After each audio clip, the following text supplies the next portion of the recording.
too many. I'm not a guy that likes responsibilities, but the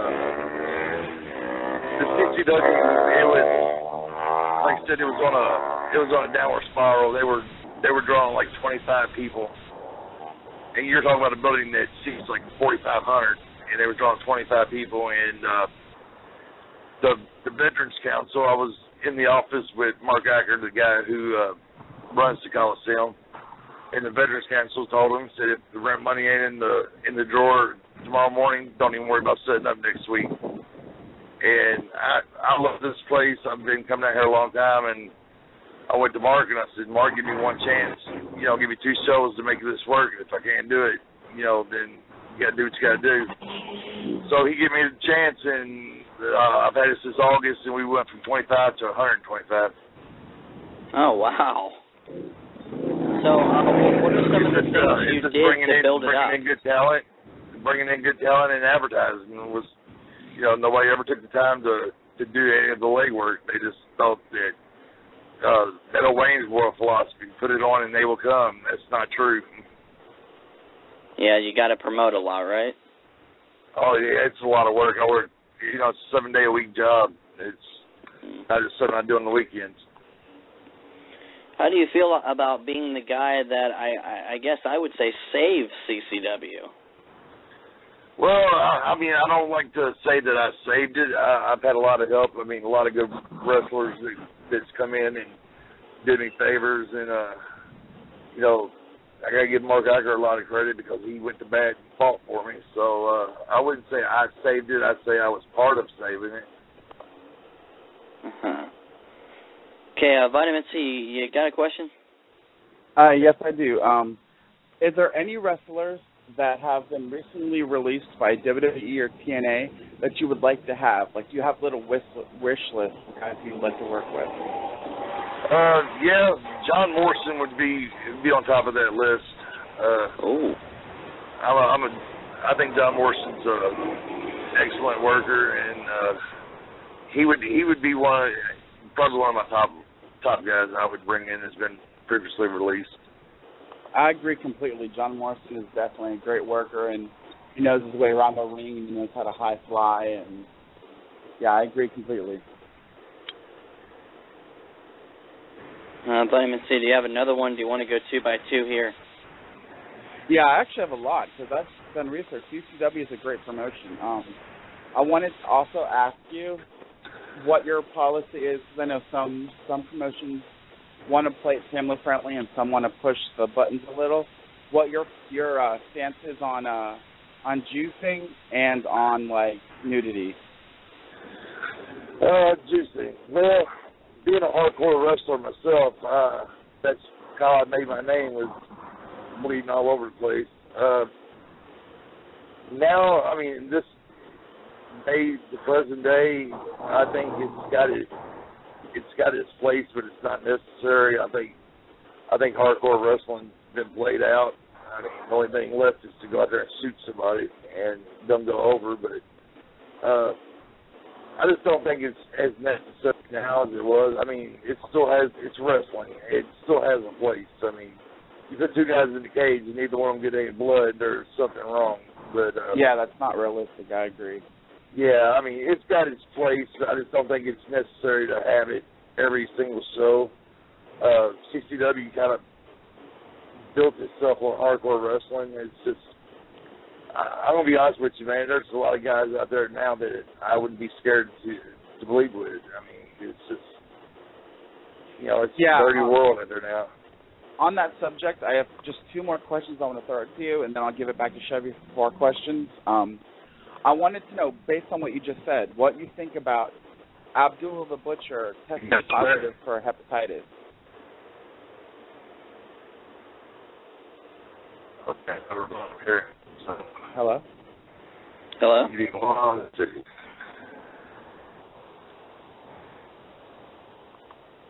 Okay, Vitamin C, you there? I'm here. Okay, I don't really know. I guess we're holding on a minute here. We're talking to Alistair Fear from CCW Wrestling Evansville. want to remind everybody you can check him up on Facebook. Just pretty much type in CCW. Oh, crap, he hung up. Wow, over that question? I think it was that was a faulty phone line, I'm going to be honest. In case he calls back, let me just give you a little bit of background. It's a big controversy in wrestling right now. Give it to me. There was a wrestler who got in the ring with a hardcore guy named Abdullah the Butcher, who has been known for cutting himself and others. Now, what happened was he uses a fork. He does what they call hard way juicing, which means there's no razor blade. He just stabs you until you bleed, pretty much. That's just kind of sick. So what he did is he took this fork and he cut himself open. And he cut his opponent open. And basically the blood mixed. And the guy ended up with hepatitis. And yeah. And he was scheduled. WWE actually signed him to a developmental deal. He was supposed to start a week after this match. And they went and sent him for a health check and he tested positive for hepatitis. And turns out the guy he fought, Abdullah the Butcher, recently, everyone's been saying, get tested, we want to see if you have it. And he's saying, no, I don't have it. So he recently got tested, and it came out that he does actually have hepatitis. Okay, we got Alistair Fear back. I hope I'm not butchering that name. You're back. I think Vitamin C has a few more questions for you before I go, right? Yes, sir. What is your opinion on Abdullah the Butcher recently testing positive for hepatitis C?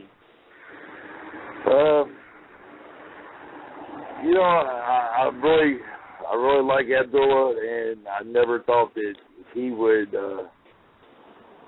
put guys at risk like he did.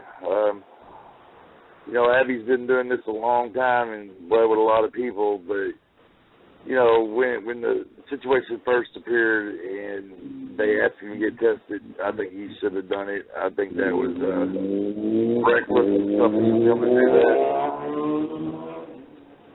So you know the background, the whole story behind it. I've heard bits and pieces of it. Are we talking about the Matt Tremont situation? I believe that's his real name, that he had wrestled Abdullah, and Abdullah cut him with a fork hard way with the same fork that he cut himself. Now, this is an actual fork, right? Yes. It's not gimmick. Lord. It's not gimmick. He's been known for years as a real hardcore wrestler. I love his matches, but New Jack actually came out. New Jack came out and blasted Abby for it. Well, New Jack blasts on everybody, so New Jack is, in my opinion, on New Jack, I could do without the guy. I think he's dangerous. I think he's very unprofessional. I wouldn't book New Jack if he offered to come in for me for $10. That's true. I heard of a lot of people who've been injured by New Jack. My final question before we shoot it back over to Mr. Chevy Daniels is, what is your opinion of Dave Bautista, who came out, I believe, a year ago and said that John Cena killed hardcore, edgy wrestling? Would you agree with that? I believe that. I believe John Cena kills wrestling, period. I think John Cena is horrible. I mean, but what can I say? He's ever making millions of dollars, and I'm running a local wrestling company, but I absolutely cannot stand to watch John Cena work. I'm going to be honest. I'm going to shoot right here from the hip. I think WWE has lost the whole wrestling aspect. I think the wrestling part's gone. Can you explain that a little bit more of why you think the wrestling aspect's gone, or an example of it? Well, I mean, we use this word called kayfabe, and apparently WWE wrestling is a bad word from everything I've heard from guys shoot interview. I mean, when you can see guys on TV in the ring, Triple H, and to his credit, he had that long hair for years, so he got by with it. But you can just clearly see him calling spots, on TV. I was watching here a month or so ago in the Shield, he called the referee over. He said, "Tell him to hit me." Sure enough, the referee went over to, I think it was John Cena, and John Cena come over and hit him. And I was like, do they not even try to hide this anymore, you know? Yeah, I noticed that too. I've seen Botchamania has a lot of that kind of stuff on there. The thing I don't understand.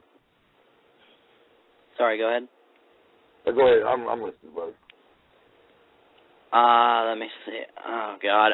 What I want to know is, because for me, Money in the Bank and SummerSlam, to me, were all great John Cena matches. Why do you, Vitamin C, and you, Mr. Fear, think John Cena is a bad wrestler? Because when I look at those matches, I mean, I was on the edge of my seat, and I don't get on the edge of my seat a lot for really any match anymore unless it involves Daniel Bryan or something really... Let me tell you, and I think Mr. Alistair will agree with me. I'll tell you why, and I think Mr. Alistair will agree with me. I'm a lifelong wrestling fan, so I've watched since I was little. There's a word in the professional wrestling business called carry. That means a great wrestler can carry an average or horrible wrestler. And Shawn Michaels, perfect example of that. Shawn Michaels can carry anybody. He made Shane McMahon look like $1 million. Exactly, and CM Punk is like that. He can any good John Cena match you see has either CM Punk or Daniel Bryan involved, because those two guys can carry anybody and make them look like they're really good. But put John Cena in there with someone else who can't wrestle, and you'll see how horrible he is. Absolutely, I agree 100%. And I agree. The Money in the Bank, and anytime he's in there with CM Punk, he looks like $1 million, and that's because one of them guys are packing him on the back. So it would really at Money in the Bank, it was really Mark Henry who basically, from what you guys are saying, that match really surprised me. I was expecting a complete for a minute. I was expecting a complete stinking the house up on that match, and Mark Henry actually surprised me. I forgot he could work. I agree. Such a good match. We have 586. Real quick, Vitamin C. We have 502, new caller. 502, you're on air with the Daniels. 502? What's up, J-Boy? What's up? What's up, man? Guys, this is J-Boy. This is probably one of the guys I wrestled more than anybody in the world. We've had some, you talking about hardcore, where me and him bled all over Evansville one time or another. Oh, yeah. Cool. Always good times with Alistair Fear. How y'all doing, guys? Good. Doing great. Great to have you on the show, sir. It's an honor to have you on. Thank you. I got to call and give Triple H some shit, you know. Give us your opinion on Triple H. Let me explain. I'll explain that. When I'm married to Mark Acker's daughter, Mark Acker is the guy who runs the Coliseum. So they call me Triple H because they're a bunch of pricks. Yeah,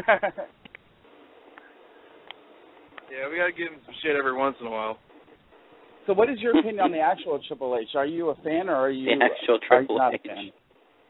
I'm not a fan of Triple H. I am. I think Triple H, not as much now because he don't have to, but the DX days and pre-DX days, I thought Triple H was excellent. Probably one of the best heels in WWE. Do you believe? Okay, I got a question for you, sir. I got a few actually. Do you believe? Vitamin C, please remember we have Sega that's got to come on. He has a lot of questions for these guys too. So. Yes, sir. Do you believe in 2003 that Scott Steiner was legitimately injured, or do you believe that Triple H carried Scott Steiner? Can you repeat that question, please?